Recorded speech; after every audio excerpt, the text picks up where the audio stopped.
Chinese couples to get married. Hundreds of couples were sold the idea of having their nuptials in the Loire region of France, and weddings became big business for the local economy. But now the dream has gone sour. The Taiwanese wedding coordinator, hired by Tours City Hall to bring in Chinese brides and bridegrooms, has been accused of fraud, tarnishing the city's reputation as a provider of fairy tale weddings. This report by Christophe Danset, Claire Deboisser and Sean Silke. The opulent marriage hall in Tours Town Hall is a fairy tale venue for a wedding, so much so that these 21 couples came all the way from China in 2007 to tie the knot. The ceremony was just symbolic. The couples had already gone through the legal formalities at home.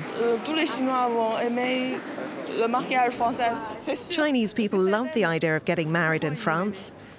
It's more romantic. It's a very romantic moment for us.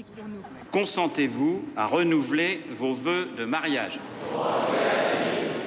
Only symbolic, but the mayor of Tours himself presided. This group wedding was his brainchild. These couples were just the first. Over the next 4 years, he married more than 200 couples this way, helping the wedding business boom in this central city of 150,000.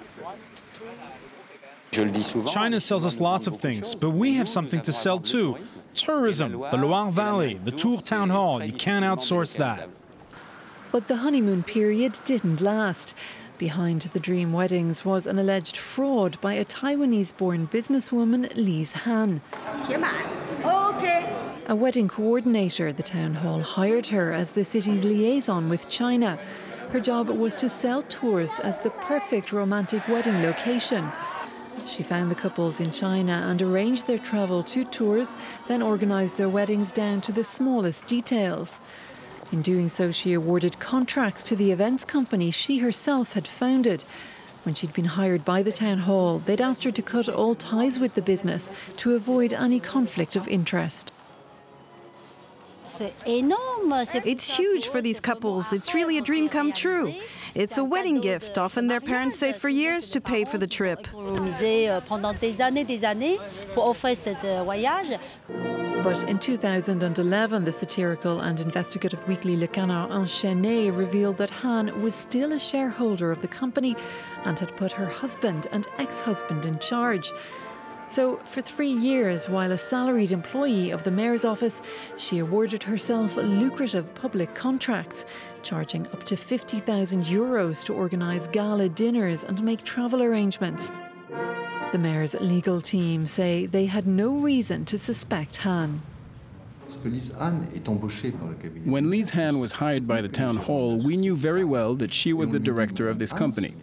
We told her it was not possible to hold both positions at once, and we asked her to step down from the business.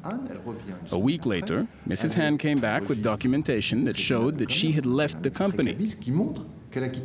She complied with the request. And just because there was another Chinese name on the documents, we had no reason to think it might have been her ex-husband.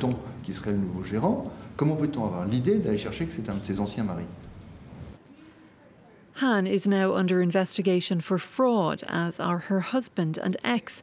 But her lawyer says Han acted in good faith and that the fault lies with the mayor. I would like justice to move a little more quickly. The preliminary investigation has already taken 14 months with 3 judges working on it, and Mayor Jean Germain has never responded to my client, even though we've been asking for 6 months. The mayor wouldn't speak to France 24 either. His lawyer says he'll only talk to investigators. He's added to the list of charges against Han, filing another fraud complaint for alleged double billing. The mayor hasn't performed any group wedding ceremonies for some time, and the affair may have tarnished Tours' reputation as a wedding location. But he wants to start again soon and hopes that the beautiful surroundings will be enough to entice Chinese couples again. Now time for sports, and Miami heats up the basketball world with their 2nd consecutive title.